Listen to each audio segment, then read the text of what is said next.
Oi, gente. Hoje é segunda-feira. Estamos agora na disciplina do MHA4 e acabei de pagar um mico porque eu comecei a gravar esse vídeo e o áudio estava ligado. Meu Deus do céu, que vergonha! Aí o professor desligou porque a gente parou aqui para assistir o vídeo da apresentação do meu colega. Só que eu já assisti esse vídeo tipo 4 vezes hoje. Aí eu tô assistindo em velocidade acelerada, que daria metade do tempo de assistir, entendeu? Por isso que eu tô gravando agora. Aí eu vou mostrar pra vocês a minha parte da apresentação, que vai começar já já, daqui a 10 minutos. Que a gente vai falar sobre o segundo componente dos capítulos do livro aqui, que o professor dividiu, e para as duplas apresentarem, no meu caso o trio. E enfim, é isso. Eu ainda estou meio impactada aqui do mico que eu paguei, que meu colega abriu o microfone e disse: "Cara, o seu áudio está ligado." Aí eu, e a vergonha, meu Deus, procurar um buraco aqui pra me enterrar. Tá todo mundo vendo? Sim. Então, os fatores do contexto próximo, eles incluem família, segurança financeira, educação, emprego, lazer e apoio social. A família, ela é caracterizada por indivíduos que compartilham a ligação sanguínea ou uma ligação socioafetiva e eles têm uma interação mútua e constituem uma unidade emocional. Então, a família, ela vai ser responsável pela formação de padrões e construção da personalidade e essência. Assim, vai ter uma maior contribuição porque é o primeiro contato que o indivíduo tem com o mundo e com a convivência em sociedade. E esse contato, essa convivência, ela pode ser tanto saudável como patológica. Então, sua família pode ser a sua fonte de cura, como a razão do seu adoecimento. Na questão da segurança financeira, ela está inversamente relacionada à mortalidade. Ou seja, quanto maior a segurança financeira de um indivíduo, menor é a mortalidade, segundo o livro, né? E as áreas de privação socioeconômica, elas são um importante fator de risco, principalmente mesmo com o indivíduo ganhando um pouco melhor. Se ele vive numa área vulnerável de privação socioeconômica, ele tem mais chances, tem uma mortalidade maior do que aquela pessoa que também ganha bem, mas vive numa área mais mais segura em relação a financeiro. E assim, essa questão da falta de segurança financeira, ela vai desencadear uma série de fatores, inclusive mais relacionados a psicopatologias, como a depressão e outras morbidades, como ansiedade, estresse, síndrome do pânico. E assim, a falta de segurança financeira, ela tende a influenciar para que o indivíduo tenha desfechos piores na questão do tratamento mesmo, da saúde. Porque se ele não tem uma boa segurança financeira, ele, por exemplo, não vai conseguir fazer determinados exames, não vai conseguir comprar medicamentos, ou até vai assim ter muito estresse e muita coisa assim no dia a dia que vai interferir no tratamento dele, que uma pessoa com mais segurança financeira não teria. Por exemplo, uma pessoa que não consegue dormir direito porque está com muita dívida. Então, isso é um fator de risco importantíssimo, assim, que vai interferir no desfecho do tratamento desse indivíduo. Na questão da educação, o livro falou que quanto mais educada uma pessoa também, menor é a mortalidade daquela população. Quanto maior o índice de educação, menor de mortalidade. E também relacionou que a educação formal, ela tinha uma associação direta com a alimentação saudável e obesidade. Mas assim, ele deixou isso bem confuso, porque ele dizia que as pessoas que tinham mais educação, que tinham um grau de formação maior, elas tinham uma consciência maior do que elas estavam comendo e buscavam se informar mais. Então, por isso que elas acabavam comendo de maneira mais saudável. E nos Estados Unidos, ter o ensino médio incompleto é um fator de risco maior do que os fatores biológicos. Então, por exemplo, se na minha família tem vários casos de obesidade, de hipertensão, e eu tenho um ensino médio incompleto, pegando outra pessoa que tem o mesmo número de casos na família, de hipertensão, de obesidade, e que tem um grau de instrução maior, aquela pessoa ela tem menos chances de desenvolver essas mesmas comorbidades. Na questão do emprego, ele é um fator que oferece assim, várias informações ao médico. Por quê? Porque é através da ocupação da pessoa que você vai ver a quais fatores de risco que ela está exposta, se é muita fonte de estresse, e também tem a questão do efeito adverso do desemprego. Então, é uma informação bastante relevante, porque, por exemplo, trabalhadores que trabalham em minas, minerando carvão, então, lógico que essa pessoa vai ter uma chance maior de desenvolver problemas respiratórios em relação a pessoas que não exercem uma função, assim, que não ficam em contato direto com os polos, né, da mineração. Aí, Cassel, que eu acho que é assim que pronuncia, ele falou no livro, na página 164, que conhecer a ocupação de alguém é aprender algo sobre sua condição social, educação formal, conhecimento especializado, responsabilidades, horários de trabalho, renda, desenvolvimento muscular, habilidades, perspectivas de vida e orientação política, moradia e muito mais. Ou seja, essa é uma das informações assim muito relevantes de você coletar na consulta, tanto se a pessoa está empregada e qual a função, como se ela está desempregada, porque isso também é um fator de risco. Na questão do lazer, já foi provado que ter lazer reduz a mortalidade em idosos e também amplia o seu círculo social, vai ser uma fonte assim, para desestressar, vai melhorar o humor, pode melhorar, combater problemas de ansiedade. Não é à toa que agora a gente na pandemia, tudo trancado dentro de casa. Pessoas que, por exemplo, têm atividades de lazer, que são mais ao ar livre, que são mais com contato social, elas estão sofrendo mais os efeitos do isolamento social, justamente por isso, porque está sendo privado de fontes de lazer. E o apoio social, ele é um fator de proteção muito importante, que inclusive a equipe ou o profissional que estiver atendendo, ele tem que saber como é o contato social desse indivíduo, se é algo estressante ou se é algo prazeroso. Porque assim como a família, tem essas duas vertentes, pode ser tanto fazer bem ou mal, dependendo do círculo social daquela pessoa. E também, como eu já falei, tem que ver a rede de apoio do paciente. Então, podem ser família, amigos, serviços e programas de promoção à saúde, porque os programas oferecidos pela unidade ou pelo serviço também são uma fonte de apoio social. E, como eu já falei, ele pode melhorar ou prejudicar o tratamento. Então, eu trouxe um caso ilustrativo de como os fatores internos, como os fatores próximos, como eles podem interferir diretamente no tratamento e no desfecho de uma doença. No caso, Ruth Walker, a paciente, de 48 anos, estava no limite de suas forças. A recorrência de seu câncer de mama era demais para ela aguentar. Não que temesse por sua vida ou estivesse ansiosa sobre o tratamento iminente. Na verdade, estava sobrecarregada pelas circunstâncias da vida. O marido, Albert, afastara-se do trabalho nos últimos 2 anos em virtude de uma lesão lombar ocorrida na fábrica de assentos de carros, onde trabalhava. Apesar de ele conseguir caminhar pequenas distâncias, Ruth tinha que ajudá-lo em suas atividades diárias, como vestir-se, banhar-se e preparar as refeições por causa de suas limitações para se mover. Devido a constantes necessidades de Albert, Ruth abandonou seu trabalho de meio turno em uma loja de conveniência. O emprego havia sido sua válvula de escape. Os fregueses e colegas eram sua única fonte de apoio social. Além disso, suas condições financeiras eram agora muito limitadas, pois lutava para sobreviver com a magra pensão. Pois lutava para sobreviver com a magra pensão por invalidez que Albert recebia.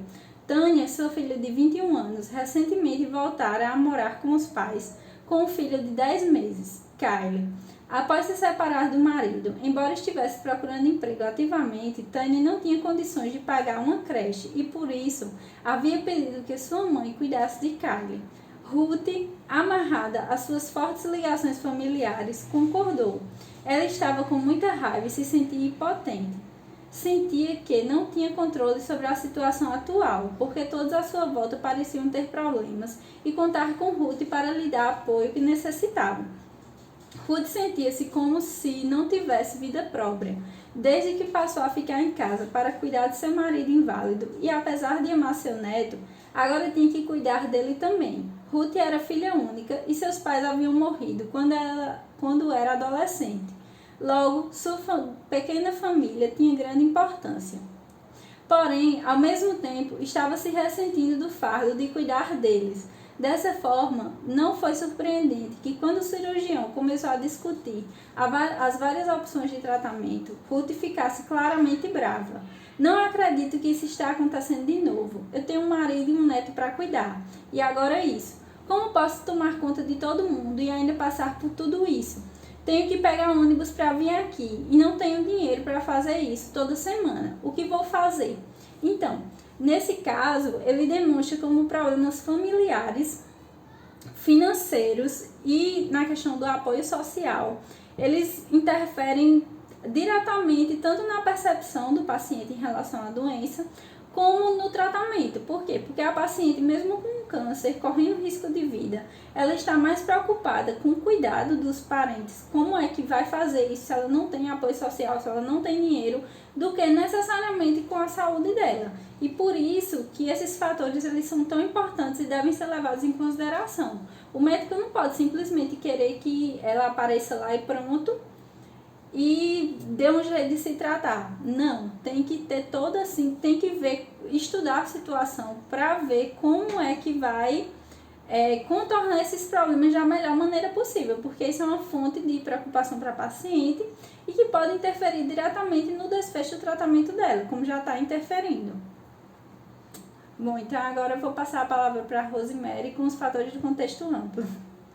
Então, eu não sei se deu pra notar, mas eu fiquei bem nervosa. O ângulo que eu coloquei, essa minha bendita dessa papada, pelo amor de Cristo, quem tem rosto quadrado vai me entender. Então, vou postar mesmo assim.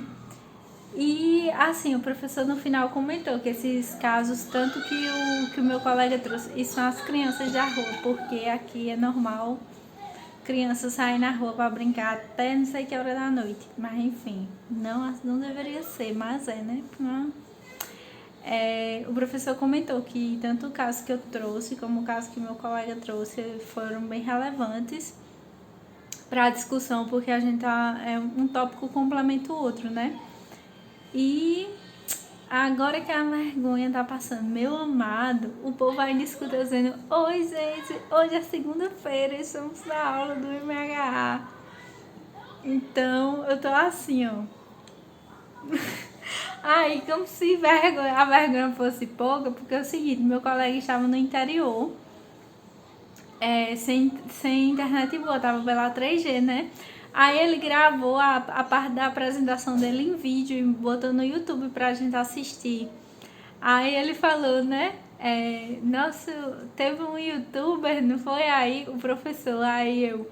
Desculpa, professor. Aí ele falou o nome do meu colega. Aí eu fiz: eita, não era comigo, não. Gente, hoje já foi só pra passar vergonha, viu? Então, vergonha atrás de vergonha. Meu Deus do céu. Mas, enfim, estamos aqui. A rotina do estudante é essa mesmo. Então, às vezes que lute. Bom dia, hoje é terça-feira. Acabamos de debater aqui na disciplina de vulnerabilidade e cuidado, que é o cuidado das populações excluídas, né? Enfim, a gente acabou de debater a observação dos outros grupos em relação ao trabalho, por exemplo. O meu grupo ficou de avaliar o trabalho do pessoal da população que faz uso de álcool e outras drogas. Aí, quem ficou para avaliar o meu trabalho do meu grupo foi o pessoal da população de rua. E assim, o trabalho foi muito elogiado, o pessoal disse que se emocionou, que foi uma coisa assim muito legal.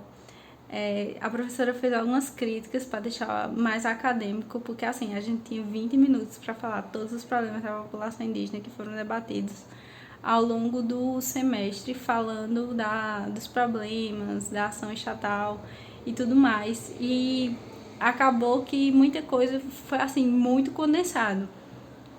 Aí a professora fez umas observações de coisas que precisam ser modificadas para ficar mais acadêmico possível, mas ela disse também que amou, que foi assim um vídeo muito legal, muito interativo, que eu tô até pensando se eu posto no canal ainda, porque eu tenho que perguntar ao pessoal da equipe, né?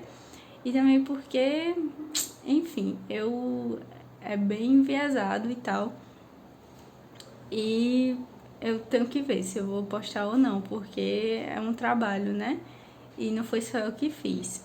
Aí, foi assim, um debate muito legal. Essa disciplina com certeza deveria ser obrigatória, porque eu comecei com um senso comum muito grande de que os indígenas estavam muito mais de bobo do que o que eles estão, porque, na verdade, pensa na população atacada de tudo quanto é lado.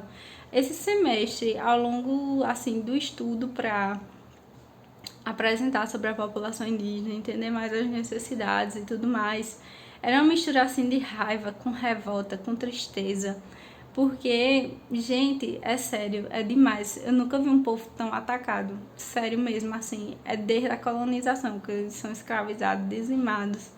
Aí, atualmente, na modernidade, é um monte de lei que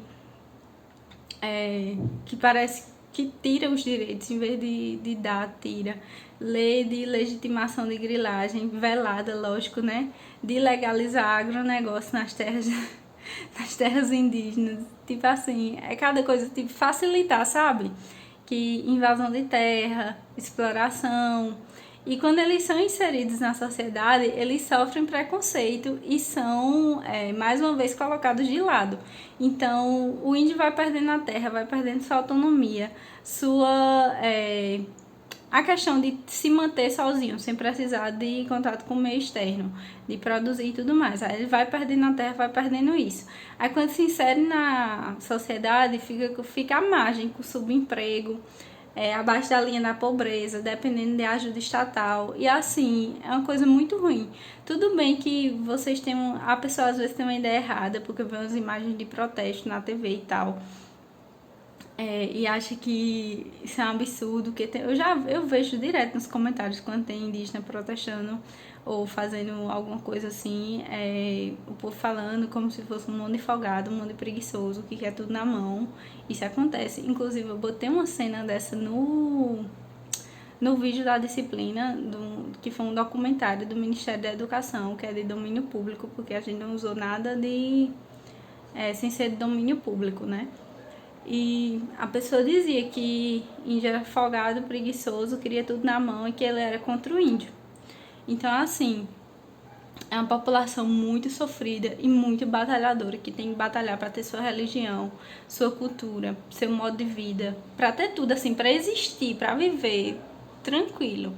E assim, mesmo que eles estejam inseridos na cidade, eles não deixam de ser índios. Porque, por exemplo, se um alemão vem da Alemanha para aqui para o Brasil, porque ele está tendo um contato diferente, tendo um contato com outra cultura e tudo mais, ele deixa de ser alemão? Não. Do mesmo jeito é a população indígena, não deixa de ter a cultura, a origem, a ancestralidade e todo o significado, assim, a relação com eles, da natureza, é muito bonita, sabe? A relação com a natureza também é uma coisa muito bonita. Então, assim, é muita coisa. A gente falou isso em 20 minutos, exemplificando leis, acontecimentos e tudo mais. É tanta coisa, mas tanta coisa. E pense, olhe, até um tempo atrás, assassinato de indígena nem era punido, era visto mais como uma política tipo de exterminar a praga, sabe? Tava fazendo um favor pro governo, que não ia precisar dar assistência, não ia precisar dar terras, não ia precisar dar nada. Então, é assim, a cada semana que eu ia estudando isso, era uma revolta diferente. Eu achei muito sofrida, eu me emocionei em algumas partes, assim, do trabalho e do semestre, enquanto eu fazia esses trabalhos, porque é uma coisa surreal, sabe? No documentário, inclusive, que eu tava vendo, as mulheres indígenas, quando chega jornalista e tudo mais, elas correm se vestir com medo de violência sexual. E você sente aquilo, não tem como você não sentir, não tem como você não ter empatia pelo sofrimento dessa população. Eu tô pensando ainda, tenho que ver com meus colegas, e a gente ainda tem que fazer esses ajustes que a professora pediu, se quiser publicar mesmo com uma coisa mais acadêmica, mas se der tudo certo, eu publico. Ó, que coisa mais linda. Não é assim, ansioso. Mas tava aí dormindo, maior sono, oh, meu Deus. Dá vontade de pegar esse cangotinho e dar um cheiro. Ai, meu Deus, eu sou muito babona. Ah, que coisa mais linda esse neném. Lá vem a bebê pedir dengo. Ai, ela não gosta não, que mexa muito nela. Tem que ser tudo do jeito que ela quer. Nunca vi. Neném, cafunadinho. Aí, ó, agora ela quer que não tá mais de barriguinha pra cima. Só for deitar aqui que ela veio. É um dengo, mas um dengo, meu Deus. Mira no pratinho da princesa. Gente, eu como demais. Mas depois que eu virei vegetariana, já perdi quase 4 quilos. E ao todo na quarentena já perdi 6 quilos. Só deixando de consumir açúcar em tudo, porque eu adoçava tudo. E parando de comer carne. Então, assim, continuo com o meu pratinho de quem passou metade do dia batendo laje. Mas meu metabolismo está muito melhor. Ah, eu andei esquecendo de falar. Aí em cima é guacamole. Aí eu fiz um feijão com carne de soja tipo chili e macarrão, talharim. Bom dia, meu povo. Hoje é sexta-feira de manhã. Na quarta-feira eu não tive aula porque todas as aulas foram canceladas. Acabou que eu deixei de assistir o mini curso em antibióticos porque é no mesmo horário da aula. Só que o professor de última hora teve que atender outros casos de Covid que chegaram no hospital. Então ele saiu do hospital lá pelas 8 horas da noite e não ia dar pra dar aula pra gente. Aí, enfim, a aula que era pra ter sido de 4 horas da tarde nem teve. E o mini curso de antibióticos que é no mesmo horário, aí eu fiquei esperando a aula. Inclusive entrei até na sala de vídeo. Aí fiquei deitada, né, na cama esperando, olhando. Agarrei no sono, acordei e só tinha eu. E a mensagem lá no grupo dizendo que não ia ter aula, né? Acordei bem 1 hora depois meu celular lá no Google Meet. Ainda bem que a câmera tava desligada, porque tem aula que a gente tem que ligar a câmera. Aí pronto. Gente, eu nem dormi direito essa noite. Eu tô muito empolgada com esse negócio dessa maratona jaleco, porque eu tô com muita chance de ganhar esses livros. Se eu ganhar o kit de livros que pode escolher, né? Internato, ciclo clínico, ciclo básico e outros livros lá. Eu vou escolher o do internato, porque assim, tem muita coisa boa. Tem os antibióticos na versão de consulta rápida, os psicofármacos, que é tipo assim, de uso psiquiátrico, né? Psiquiatria, meu crush acadêmico, meu crush assim da vida, meu Deus do céu.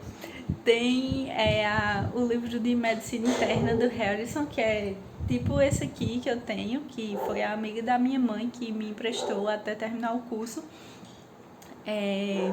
Só que numa versão que é para residência, para estudar para residência. Ai, meu Deus, o vizinho começou a ler alguma coisa.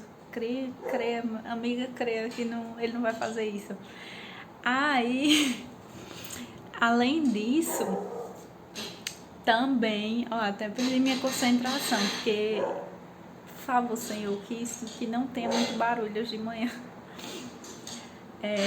Além disso, ainda tem uma bolsinha, um copo, um adesivo e uma pasta que eu já ganhei também, porque veio por tabela, eu já consegui mais de 50 inscrições. Fiz até um meme para pedir que o povo coloque o nome e o e-mail nesse negócio, mas é sério, eu tô querendo muito.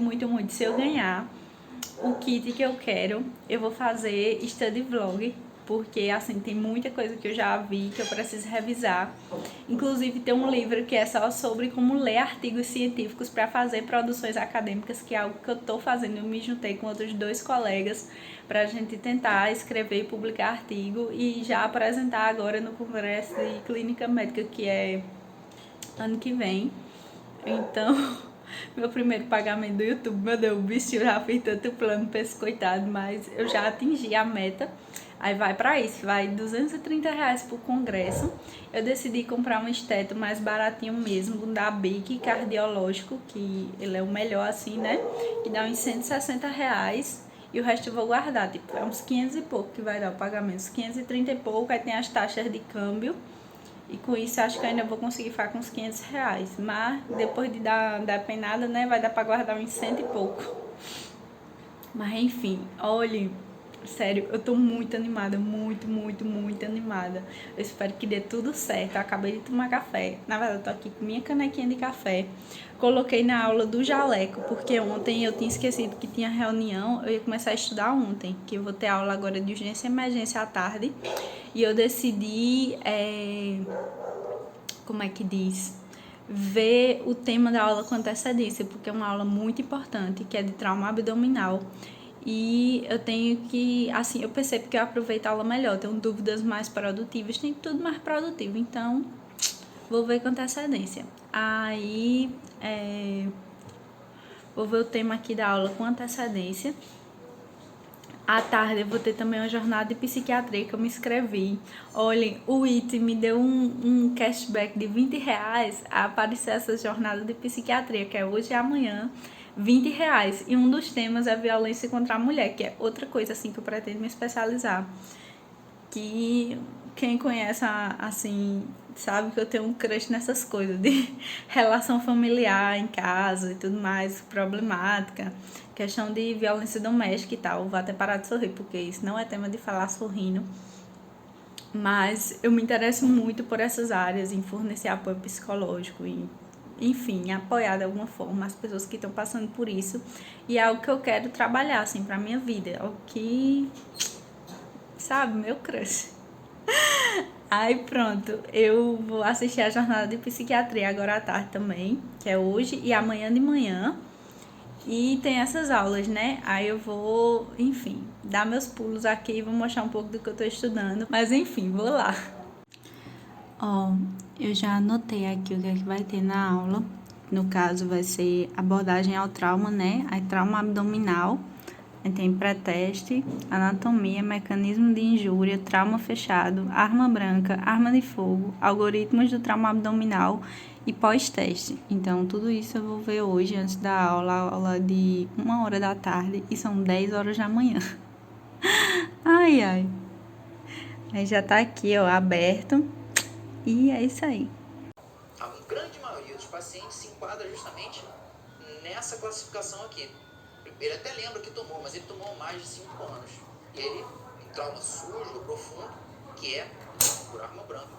A gente vai ter que fazer a vacinação desse paciente. Galera, trauma abdominal aberto sobre arma branca, era isso que tínhamos que conversar. Por uma baixa energia, ali com uma arma com calibre baixo, ou alta energia, uma arma de calibre alto, que a gente sabe que faz cavitação temporária, aqueles de alta energia. E aí, beleza. A gente parte para o nosso exame físico. E a gente vai começar com a exploração local da ferida. Apesar dela ser menos efetiva quando comparado com as lesões por arma branca, a gente pode e deve utilizá-la sim. Mas, justamente pelo esse exame físico ser um pouco pior quando comparado à arma branca, que a gente dá mais relevância ali para os exames laboratoriais, exames radiológicos principalmente. A radiografia, por exemplo, ela serve não só para a gente dar diagnóstico de algumas lesões lá no abdômen, mas também para ver o trajeto. Ó, gente, meus estudos. Fui tentar desenhar aqui um bonequinho para ilustrar a anatomia, né, de onde era cada parte e tal, porque cada lugar que você é lesionado, você tem, assim, a atenção maior para determinados órgãos. Aí vocês podem ver que simetria não é o meu forte. Saiu aí um híbrido de unicórnio assexual com a monocelha, meu Deus do céu, credo. Mas é assim que eu lembro das coisas, é rindo das cagadas que eu faço. Aí aqui, ó, tanto de coisa que eu estudei. Eu saí anotando todos os esqueminhas. Enfim, fiz tanta coisa. Ó, tanto que eu anotei. Isso aqui ainda é a anotação da aula. Eu só sei estudar assim, anotando. Não sei fazer de outra forma, não, ó. Gente, já tá de noite. Terminei a matéria, porque eu só consegui estudar anotando, quando é por videoaula. Aí, quando eu vou pro livro, eu só leio o livro e anoto algumas observações que estavam, tipo, que não tinha na aula que eu vi. Que, no caso, eu vi 2 aulas. Eu passei de 9 horas da manhã até meio-dia e pouca, até meio-dia e 40, estudando trauma abdominal pelo jaleco. Aí a gente teve aula de 1h da tarde até quase 3 sobre trauma abdominal também, que inclusive que ótimo ter estudado o tema com antecedência, viu? Porque eu tive dúvidas muito mais produtivas, eu entendi muito mais o conteúdo da aula, eu participei, eu respondi um monte de perguntas que o professor pediu lá, tipo, ele mal perguntava, eu respondia.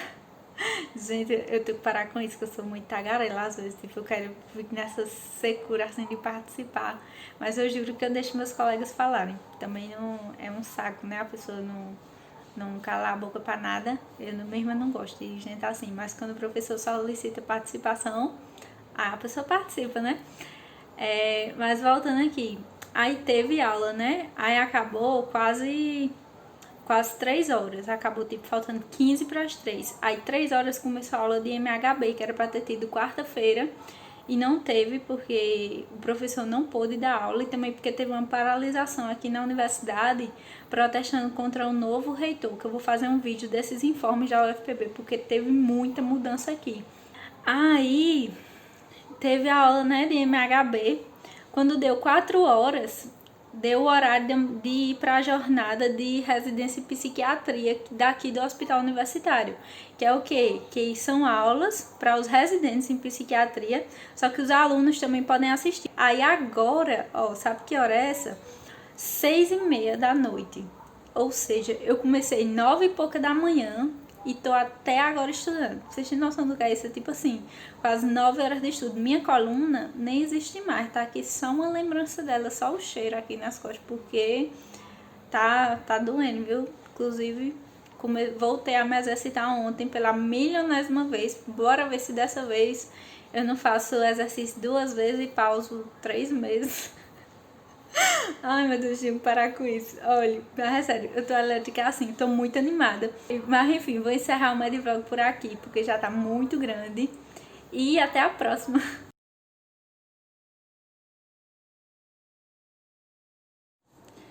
Oi, gente. Hoje é segunda-feira e eu vou apresentar um trabalho agora de uns capítulos dos livros que o professor dividiu em duplas e, no meu caso, um trio.